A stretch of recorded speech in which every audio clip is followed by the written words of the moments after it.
Lendo a Bíblia em um ano.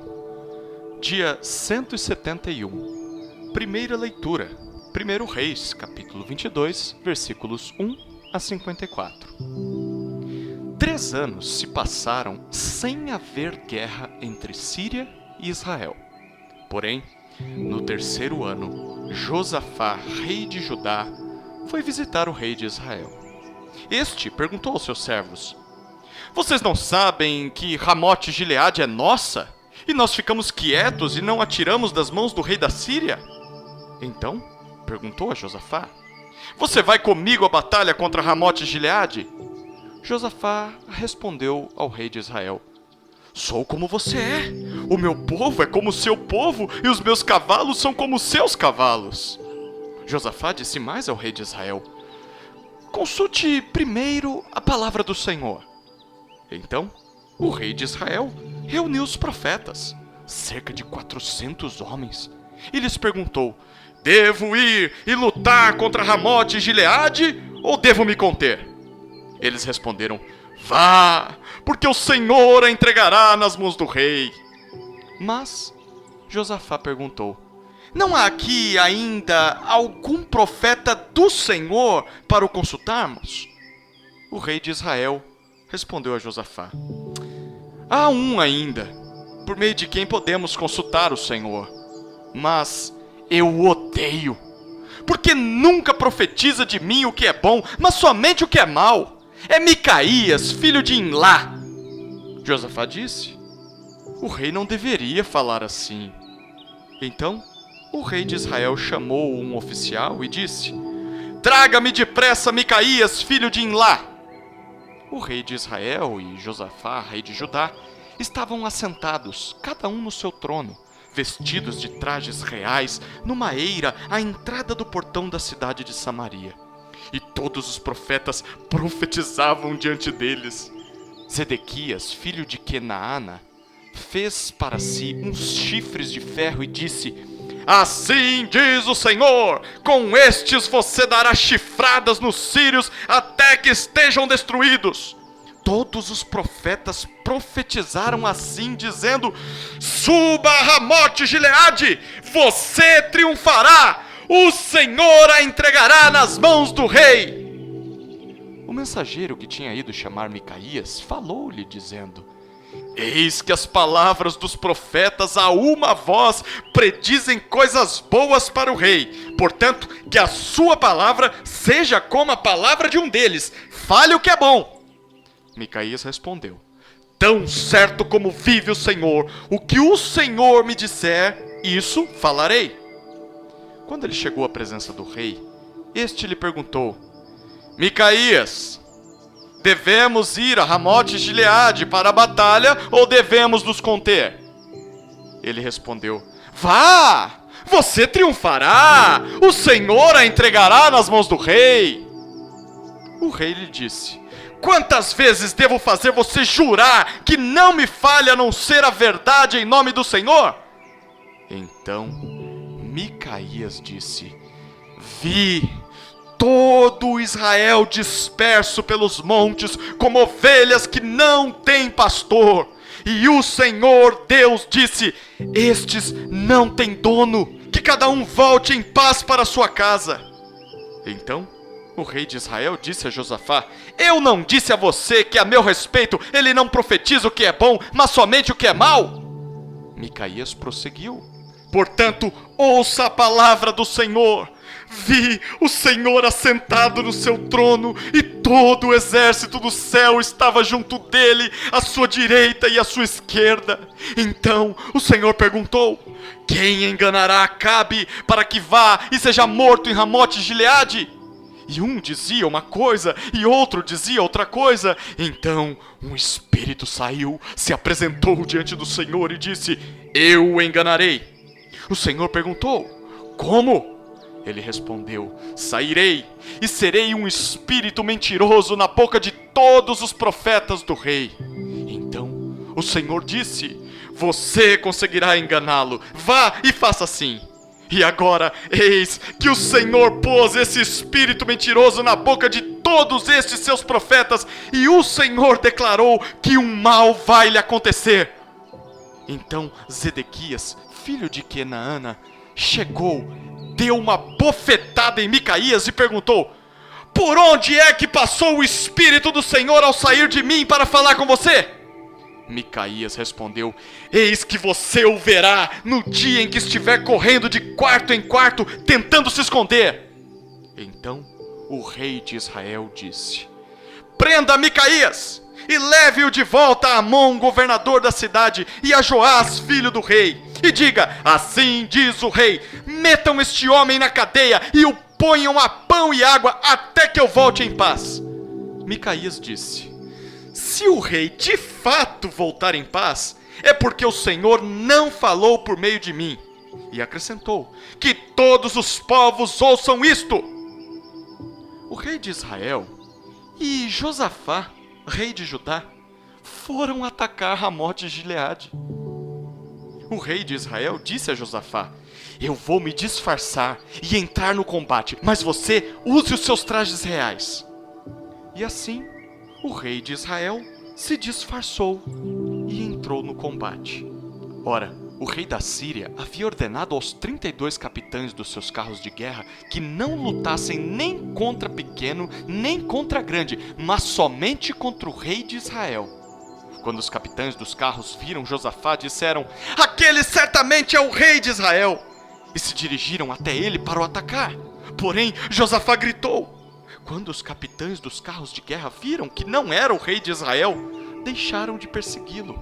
Então, um homem entesou o arco e, atirando-o ao acaso, atingiu o rei de Israel por entre as juntas da sua armadura.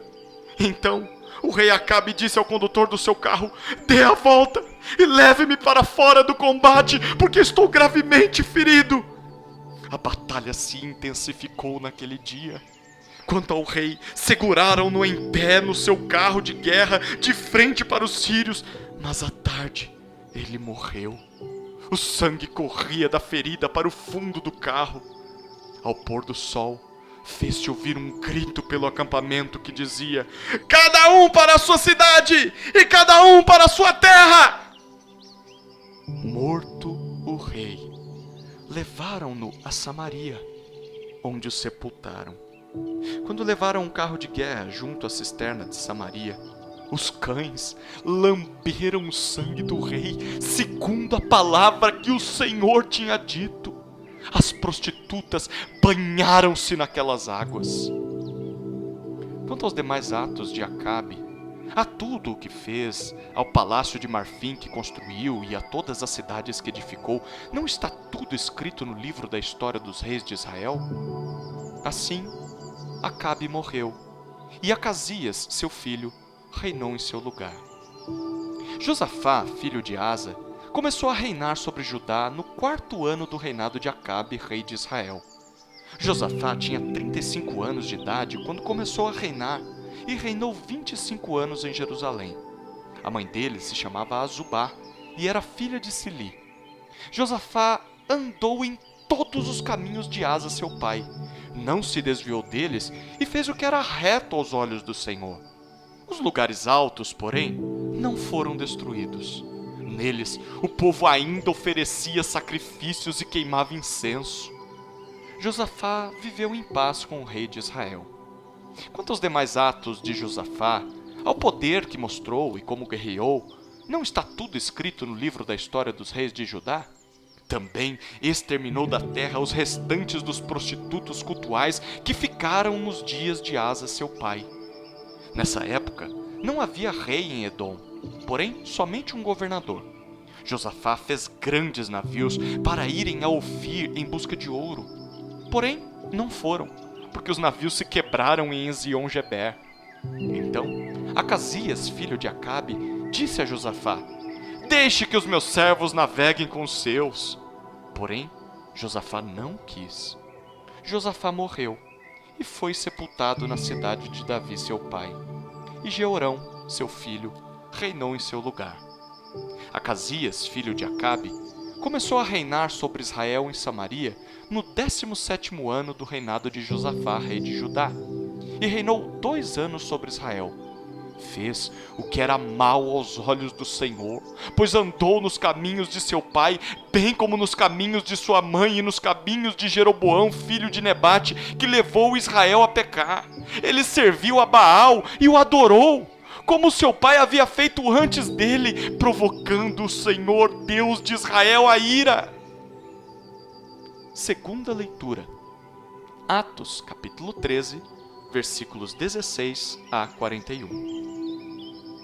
Paulo, levantando-se e fazendo com a mão sinal de silêncio, disse: Israelitas, e todos vocês que temem a Deus, escutem! O Deus do povo de Israel escolheu os nossos pais e exaltou o povo durante a sua peregrinação na terra do Egito, de onde os tirou com braço poderoso. Suportou os maus costumes do povo durante uns 40 anos no deserto. E havendo destruído 7 nações em Canaã, deu essas terras como herança ao seu povo. Tudo isso levou cerca de 450 anos. Depois disso, lhes deu juízes, até o profeta Samuel. Então, eles pediram um rei, e Deus lhe deu Saul, filho de Quis, da tribo de Benjamim, e isto durante 40 anos. E tendo tirado Saul, levantou-lhes o rei Davi, do qual também, dando testemunho, disse: Achei Davi, filho de Jessé, homem segundo o meu coração, que fará toda a minha vontade. Da descendência deste, conforme a promessa, Deus trouxe a Israel o Salvador, que é Jesus. Antes da manifestação dele, João pregou um batismo de arrependimento a todo o povo de Israel. Quando João estava completando a sua carreira, disse: Quem vocês pensam que eu sou? Não sou aquele que vocês esperam, mas depois de mim vem aquele cujos pés não sou digno de desamarrar as sandálias. Irmãos, descendência de Abraão e todos vocês que temem a Deus, a nós foi enviada a palavra desta salvação. Pois os moradores e as autoridades de Jerusalém, não conhecendo Jesus, nem as palavras dos profetas que são lidas todos os sábados, cumpriram as profecias quando condenaram Jesus. E embora não achassem nenhuma causa de morte, pediram a Pilatos que ele fosse morto. Depois de cumprirem tudo o que estava escrito a respeito dele, tirando-o do madeiro, puseram-no em um túmulo. Mas Deus o ressuscitou dentre os mortos, e durante muitos dias ele foi visto pelos que o tinham acompanhado da Galileia para Jerusalém, os quais são agora as suas testemunhas diante do povo. E nós anunciamos a vocês o evangelho da promessa feita aos nossos pais, como Deus a cumpriu plenamente a nós, seus filhos, ressuscitando Jesus, como também está escrito no Salmo número 2, Você é meu filho, hoje eu gerei você. E quanto ao fato de que o ressuscitaria dentre os mortos, para que jamais voltasse à corrupção, Deus o expressou desta maneira: E cumprirei a favor de vocês as santas e fiéis promessas feitas a Davi. Por isso, também diz em outro salmo: Não permitirás que o teu santo veja a corrupção. Porque, tendo Davi, no seu tempo, servido conforme o plano de Deus, morreu, foi sepultado ao lado de seus pais e viu corrupção. Porém, aquele a quem Deus ressuscitou não viu corrupção. Portanto, meus irmãos, saibam que é por meio de Jesus que a remissão dos pecados é anunciada a vocês. E por meio dele, todo o que crê é justificado de todas as coisas das quais vocês não puderam ser justificados pela lei de Moisés. Portanto, tenham cuidado, para que não lhes aconteça o que os profetas disseram. Vejam, ó desprezadores, fiquem maravilhados e desapareçam, porque no tempo de vocês eu realizo obra tal que vocês não acreditarão se alguém lhes contar. Terceira leitura. Salmos, capítulo 138, versículos 1 a 8. Salmo de Davi. Eu te darei graças, Senhor, de todo o meu coração. Na presença dos poderosos, te cantarei louvores. Voltado para o teu santo templo, eu me prostrarei e louvarei o teu nome, por causa da tua misericórdia e da tua verdade, pois engrandeceste acima de tudo o teu nome e a tua palavra. No dia em que eu clamei, tu me respondeste e alentaste a força de minha alma. Todos os reis da terra te louvarão, Senhor, quando ouvirem as palavras da tua boca, e cantarão os caminhos do Senhor, pois grande é a glória do Senhor. O Senhor é excelso, contudo, atenta para os humildes. Os soberbos, ele os conhece de longe. Se ando em meio à angústia, tu me refazes a vida. Estendes a mão contra a ira dos meus inimigos, a tua mão direita me salva. O que diz respeito a mim, o Senhor levará a bom termo. A tua misericórdia, ó Senhor, dura para sempre. Não desampares as obras das tuas mãos. Quarta leitura. Provérbios, capítulo 17, versículos 17 e 18. O amigo ama em todo o tempo, e na angústia nasce o irmão. Quem não tem juízo se compromete, ficando por fiador do seu próximo.